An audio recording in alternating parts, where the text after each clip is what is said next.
Assalamualaikum warahmatullahi wabarakatuh. Selamat pagi. Kali ini saya akan menjelaskan bagaimana sih cara kita untuk membaca tabel pada buku termodinamika. Nah, biasanya untuk menghitung nilai atau perhitungan dalam soal-soal termodinamika itu tidak bisa lantas kita kerjakan begitu saja.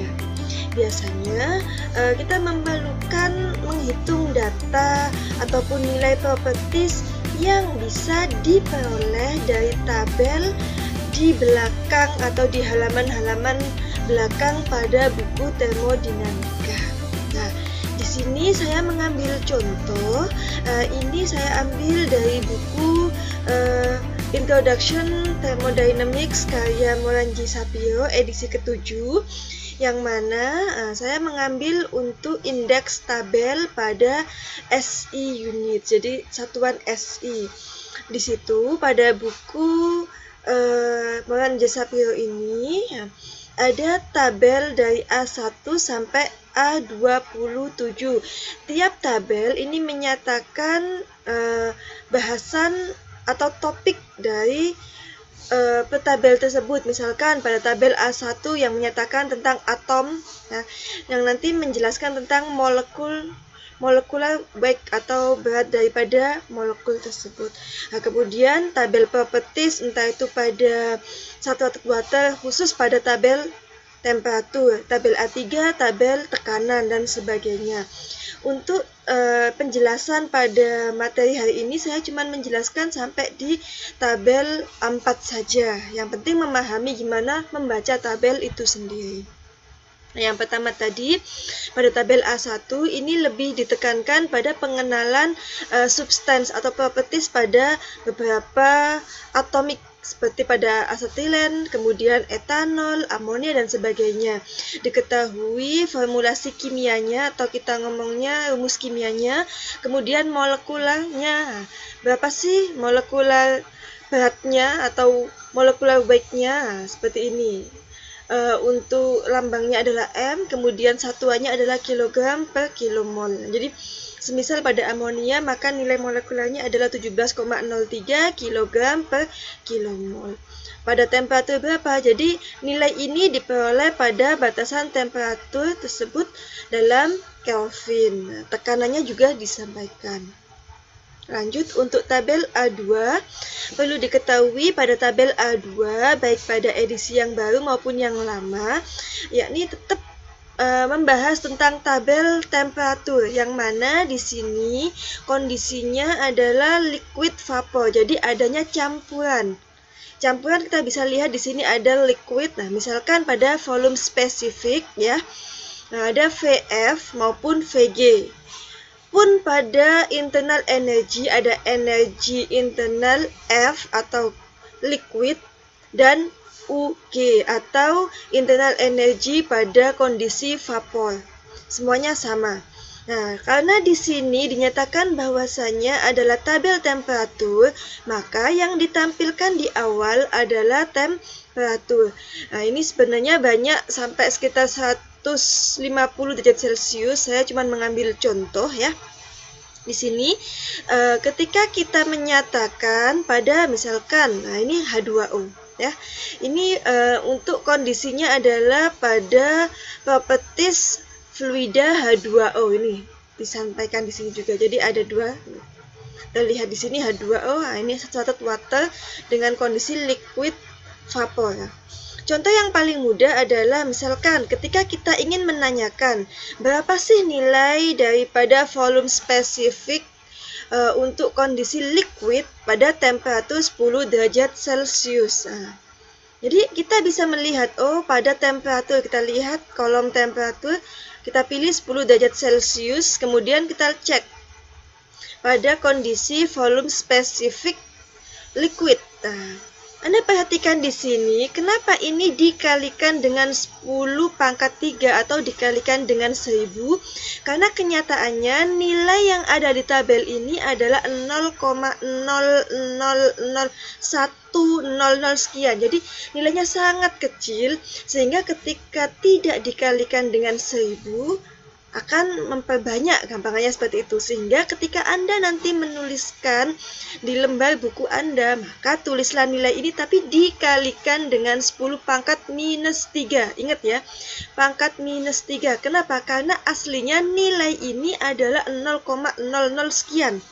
Hanya saja untuk mempermudah penulisan dalam tabel, maka nilai tersebut sudah dikalikan dengan 1000. Jadi nilai aslinya adalah 0,00 sekian ya. Sehingga ketika kita ingin mencari nilai VF-nya, maka adalah 1,0004 dikalikan dengan 10 pangkat minus 3 dalam satuan meter kubik per kilogram. Pada buku-buku lama disampaikan satuannya bukan meter pangkat 3 atau kubik, tapi sentimeter per gram. Sama saja ya. Jadi sama saja. Jadi dilihat mengikuti tabelnya. Nah, kemudian semisal yang ditanyakan bukan cuman pada spesifik volume ya, tinggal melihat pada temperatur berapa, kemudian yang dicari apa, seperti itu. Yang lainnya tidak ada pengkalian kali 10 pangkat 3 karena nilainya memang sudah di atas 0,1, agak lebih besar. Kalau yang ini 0,nya sampai 3 digit masih 0 setelah koma, sehingga dibutuhkan tambahan bantuan 10 pangkat 3 dikalikan dengan 10 pangkat 3. Karena apa? Karena nilai daripada vapor untuk spesifik volumenya itu pasti akan jauh lebih besar daripada pada kondisi liquid. Nah, seperti ini contohnya kan.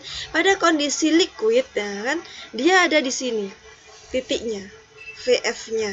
Tapi ketika pada kondisi vapor dia sudah mendekati menguap. Jadi ini adalah fase campuran. Pada materi sebelumnya sudah dihitung atau sudah dijelaskan tentang gimana caranya mencari nilai V atau volume spesifik. Jadi volume spesifik itu nanti nilainya adalah lebih besar daripada volume spesifik pada kondisi liquid dan kurang daripada volume spesifik pada kondisi vapor, yang artinya volume spesifik itu adalah volume spesifik campuran yang ada di dalam kubah. Selanjutnya untuk melihat mengetahui cara tabel A3, tabel A3 ini menjelaskan tentang tabel tekanan. Jadi yang ada di baris awal ya, itu adalah tekanan. Nah, ini pressure atau bar. Jadi setelah tekanan baru temperatur. Kondisinya juga masih sama, yakni yang dijelaskan adalah pada kondisi saturated water atau H2O. Kondisi campuran pada H2O. Contoh yang paling mudah juga sama seperti tadi ya. Nah, ini juga sama. Nah, dikalikan dengan 10 pangkat 3 karena nilainya sangat kecil. Ini yang dicari adalah berapa sih nilai entalpi evaporasi atau evaporation pada tekanan 10 bar. Kita cek tekanan 10 bar. Nah, sini. Nah, kemudian entalpinya, maka karena ini kondisinya adalah evaporation berarti Hg, maka yang didapat adalah 2,1387 sekian. Nah, untuk satuannya adalah entalpi, ini entalpi berarti 2778,1 ya. Satuannya adalah kilojoule per kilogram. Nah, sedangkan untuk tabel A4 ini kondisinya sudah superheated, jadi sudah keluar dari diagram tadi, diagram PV maupun TV-nya. Nah, kondisi yang pada diagram atau tabel A4 ini biasanya adalah diketahui dua-duanya. Jadi ada temperatur dan ada tekanan. Kalau yang pada tabel A2 tadi adalah tabel temperatur dulu, jadi yang diketahui dalam sebuah soal, dalam contoh soal itu hanya temperaturnya saja. Kemudian diagram, tabel tekanan yang diketahui pada kolom ini hanya pada tekanan. Sedangkan kalau pada tabel A4 itu karena kondisinya sudah superheated water vapor, jadi dia memang sudah menguap airnya, kondisi superheated, maka yang kita perlukan tidak cuma tekanannya saja, tidak cuma temperaturnya saja, tapi dua-duanya. Semisal, yang kita cari adalah pada tekanan 1 bar dengan temperatur 200 derajat Celcius, maka yang pertama kita cek. Nah, ini kan banyak, ada tekanan 0,006, tekanan 0,35 dan sebagainya ya. Maka yang kita cari di sini tentukan tekanan 1 bar. Oke, atau sama dengan 0,10 megapascal, kan seperti itu. Sudah ketemu. Kemudian pada temperaturnya 200. Ya, jadi tekanan dan temperaturnya harus ada. Pada kondisi yang ini Anda perhatikan temperatur satratnya dengan ini kan beda. Jadi dilihat. Nah, kebetulan pada kondisi yang ini yang kita cari adalah pada temperatur 200 derajat Celcius, maka kita tarik garis dari temperatur 200 derajat Celcius ini ke belakang. Sehingga kita dapatkan nilai V, U, entalpi maupun entropinya. Nah, di sini tidak diketahui nilai entalpi dalam kondisi fluid maupun gas, tapi sudah entalpinya, entropinya maupun energi dalam spesifiknya maupun volume spesifiknya tanpa embel-embel fluid maupun gas. Mungkin cukup itu saja materinya. Sekian dan terima kasih, semoga bermanfaat. Assalamualaikum warahmatullahi wabarakatuh.